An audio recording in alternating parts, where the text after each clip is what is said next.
Today is Black Friday. It's the beginning of the holiday shopping season, and retailers are hoping it puts them firmly back in the black. However, the question, as always, is reality going to live up to expectations?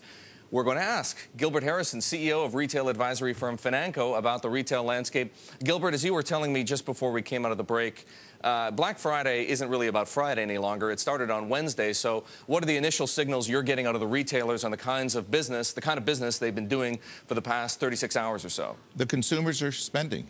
They're coming to the stores. They're looking for bargains. Inventories are down, but the customers are very excited about what they're seeing.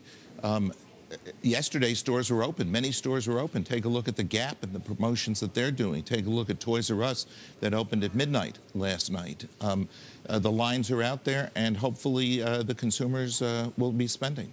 Well, a lot of people are pretty gloomy about the amount of consumer spending we may see between here and Christmas, perhaps through the end of the year with the post-Christmas sales. How do you feel about it? I feel good. For the first time in the last 18 months, I think the consumers are looking forward as opposed to looking backward.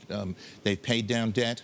Housing prices have stabilized. They're not as fearful as their jobs. And look, consumer spending is sort of a disease. People like to spend, and they haven't been. So they're going to feel good about the holidays. That's true. They haven't been, and as you pointed out, the savings rate has been rising. But at the same time, it's much harder to get consumer credit, whether you're borrowing from the banks or whether you're trying to get a credit card. Where's the money going to come from to finance the rebound? I mean, we can only talk about a rebound in relative terms. It's off a pretty low base, but the rebound in consumer spending that you think we're going to see. Well, I think part of it is coming from some of the savings they put away.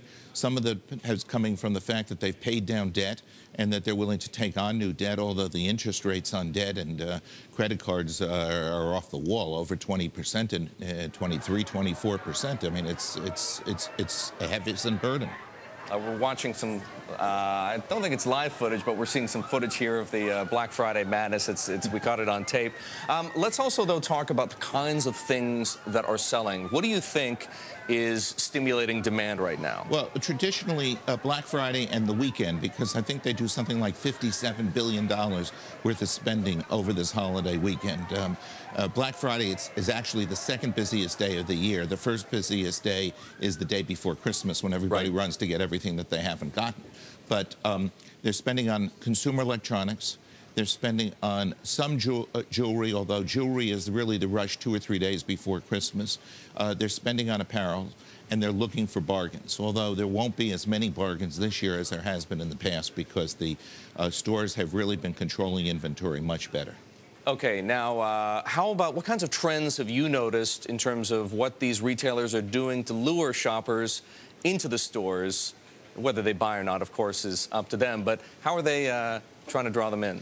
Well, they're doing special promotions. Payless Shoes has done something interesting. They've given out credit slips before the holiday so that you can come in anytime during the day and still get the values, which is a very intriguing thing to do.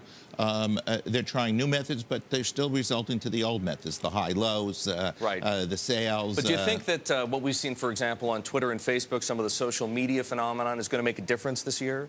It makes a huge difference because a consumer comes in, they buy a good piece of apparel or whatever it is, and then they Twitter their 10,000 friends and say, this is a great, I mean, it's changed the entire marketing effect of the entire retail network, and the stores really have to look how to do this even better.